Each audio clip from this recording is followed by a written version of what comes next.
கணவன் மனைவிக்கு நடுவில் வரக்கூடிய சண்டைகள் எல்லாமே ஒரு ஆரோக்கியமான ஒரு விஷயம்தான். என்னடா சண்டையை போய் ஒரு ஹெல்தி ரிலேஷன்ஷிப்புக்கு ஒரு நல்ல எக்ஸாம்பிளாக நான் சொல்கிறேன் அப்படின்னு நினைக்காதீங்க.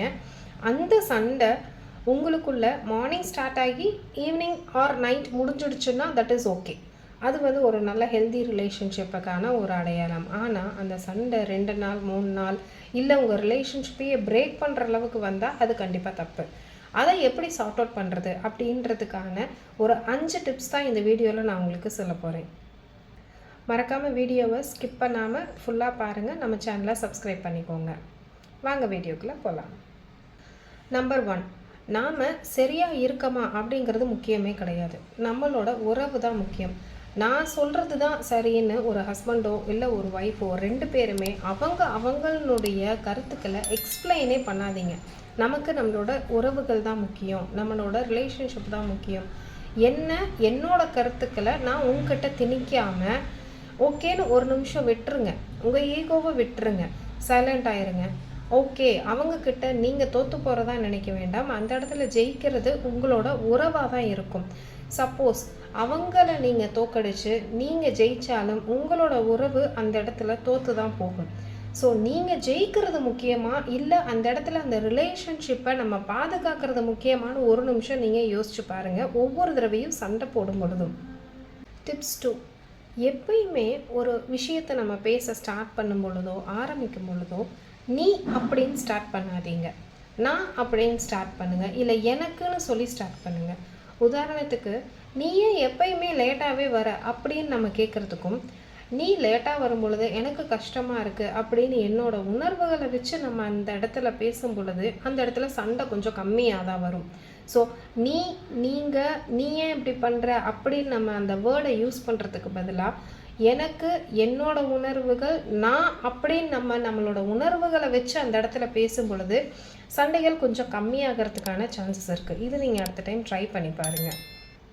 டிப்ஸ் 3, முக்கியமாக இப்போ சண்டை போடும் பொழுது 2 வருஷத்துக்கு முன்னாடி நடந்தது இல்லை 2 நாளைக்கு முன்னாடி நடந்தது 2 மாதத்துக்கு முன்னாடி நடந்ததை பற்றி பேசவே பேசாதீங்க. இப்போது இந்த விஷயத்தை பற்றி நம்ம பேசும் பொழுது அப்போ என்ன பிரச்சனையோ அதை பற்றி மட்டும் நம்ம பேசினாவே போதுமானது. அன்னைக்கு நடந்ததையோ பழசை பற்றி நீங்கள் பேசும் பொழுது அந்த பேச்சுவார்த்தையோ அந்த ஆர்கியூமெண்ட்டோ நிற்காமல் அது கண்டினியூ ஆகிட்டே தான் போகுமே ஒழிய அதுக்கு ஒரு சொல்யூஷனோ முடிவோ கிடைக்கவே கிடைக்காது, என்றைக்குமே கிடைக்காது. ஸோ இப்போ என்ன பிரச்சனையோ அதை பற்றி மட்டும் பேசுங்க, பழசை பற்றி பேசவே பேசாதீங்க.